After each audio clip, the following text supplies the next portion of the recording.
we're all being played by these riots around America. Here's the game.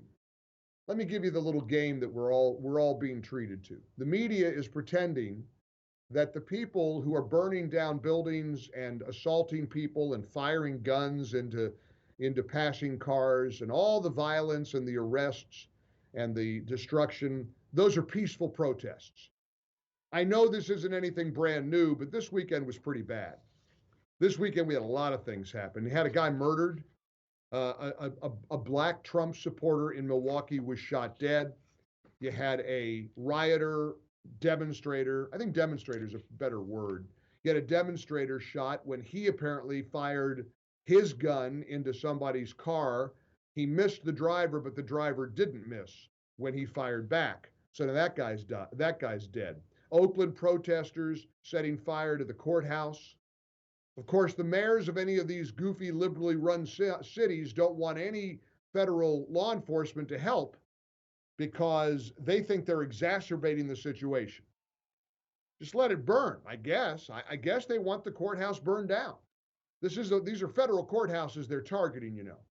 And so, by law, federal officials are responsible for protecting the federal courthouse because the police are essentially saying, we don't have enough.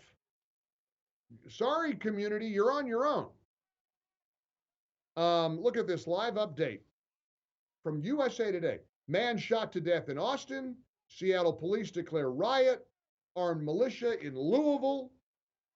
We've got chaos in the streets. And the truth of the matter is, we're all being played. We're all being played for suckers. The media desperately wants to convince you that this is all about racial inequality, racial injustice, social injustice, George Floyd's death.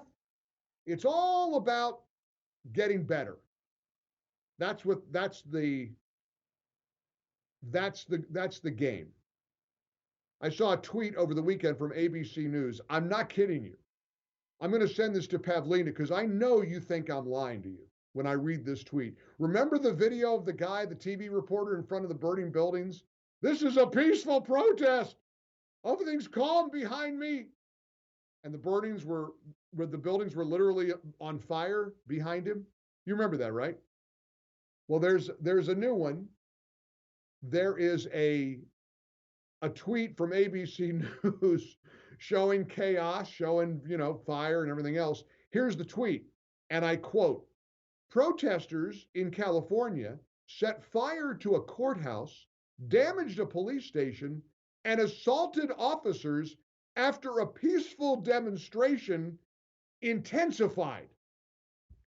After a peaceful demonstration intensified. That is literally a tweet from ABC News on their official Twitter feed. We'll post it for you at MikeOnline.com because I kid you not, you're being played. And I'm going to say this flat out. This is either going to help on November 3rd or it's going to hurt. I have no idea. It's either going to backfire spectacularly or it's going to be enough for people to be intimidated into not voting for the law and order president. They're either going to say, well, maybe all the bad people will stop rioting if Biden gets elected and the Democrats control the Senate and the House. Maybe there'll be peace. Now, if you do feel that way, I got news for you. I got a real jarring wake-up call for you. Check out the videos of these same rioters and demonstrators attacking the mayors of Minneapolis, Portland, Seattle. They're going right after those mayors too. And they're liberal Democrats. They're supposed to be on your side. They could give a rat's rear end about the political election. They think they've got an opening to seize power. There was a very somber, memorable memorial service over the weekend for Congressman John Lewis, who was a civil rights pioneer who died of pancreatic cancer. And I was reading a lot about him and reading a lot about his desires and goal for peaceful protest. This is a guy who was clubbed unconscious in a civil rights march back in the day. He knows what violence looks like. He was against it. But then again, these white Antifa rioters don't have anything to do with Congressman John Lewis. They've got nothing to do with George Floyd. They have nothing to do with racial injustice. It's about the power, it's about the violence, it's about the terrorism. This is domestic terrorism unfolding before your eyes. Now, you disagree with me? I'm all ears.